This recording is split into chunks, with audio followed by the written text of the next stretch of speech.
Hello, bachcho. Let's read out the questions. Question says L, C, and R represent the physical quantities, inductance, capacitance, and resistance, respectively. The combinations which have the dimensions of frequency are. So यहाँ पर हमसे बोला जा रहा है कि यदि L, C, R ये physical quantity inductance capacitance and resistance respectively को इंडिकेट कर रहे हो, सो यदि इनका कॉम्बिनेशन हम ले, सो फॉलोइंग में से कौन सी ऐसी क्वांटिटी है जो फ्रीक्वेंसी को रिप्रेजेंट करेंगी। तो चलिए स्टार्ट करते हैं हम सॉल्यूशन से, but before of its let's talk about the key concept which we are going to use here for this question. So यदि मैं यहाँ पर बात करूँ फॉर्मूला फॉर फ्रीक्वेंसी, तो फ्रीक्वेंसी क्या होती है? Reciprocal of time period.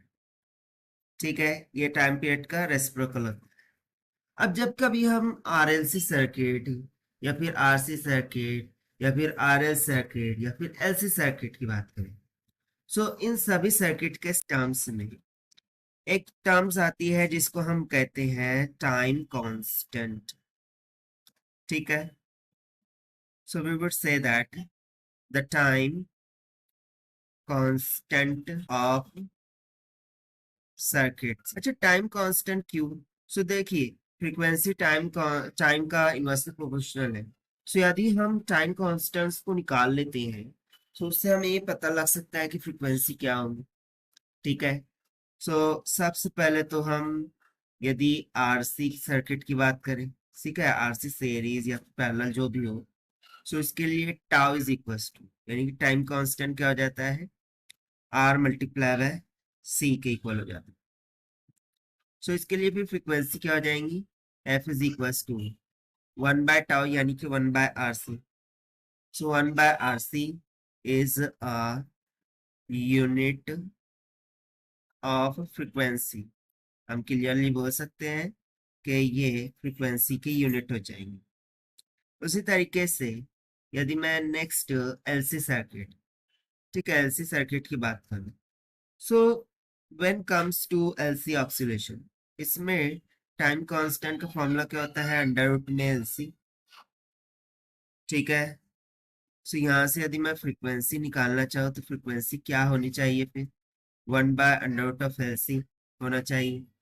उसी तरीके से एल आर सर्किट की यदि मैं बात करूँ, सो इसके लिए टाइम कांस्टेंट हो जाता है L/R।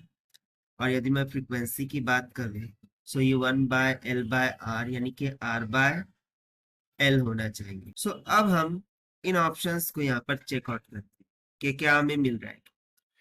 सो देखते हैं 1/RC, ये ऑप्शन करेक्ट होगा। ये फ्रीक्वेंसी को रिप्रेजेंट कर रहा है, क्योंकि देखिए आरसी ये टाइम कांस्टेंट है आरसी सर्किट का, और 1/RC ये फ्रीक्वेंसी की यूनिट को रिप्रेजेंट कर रहा है। So option A is correct. Option B R/L। So देखिए एल आर सर्किट में R/L ये फ्रीक्वेंसी की यूनिट को रिप्रेजेंट करता है। सो यस, ऑप्शन बी भी यहाँ से करेक्ट हो गया। ऑप्शन सी को देखते हैं। सो एलसी सर्किट में 1/अंडर ऑफ एलसी ये फ्रीक्वेंसी को रिप्रेजेंट करता है, यानी कि it is also the unit of frequency, that is why option C is also correct. But if you see that option D, so देखिए एलसी सर्किट में जो टाइम कांस्टेंट है तो 1/अंडर ऑफ, यानी कि time constant under of LC के equal होता है। It is not equal to the C/L, that is why option D यहाँ से इनकरेक्ट हो जाएगा। So we would say that only option A, B and C are correct, क्योंकि यही तीनों जब जो है तो हमें क्या दे रहे हैं? यूनिट ऑफ फ्रीक्वेंसी को रिप्रेजेंट कर रहे हैं। So this is the required solution. I hope you understand it well. Best of luck. Thank you.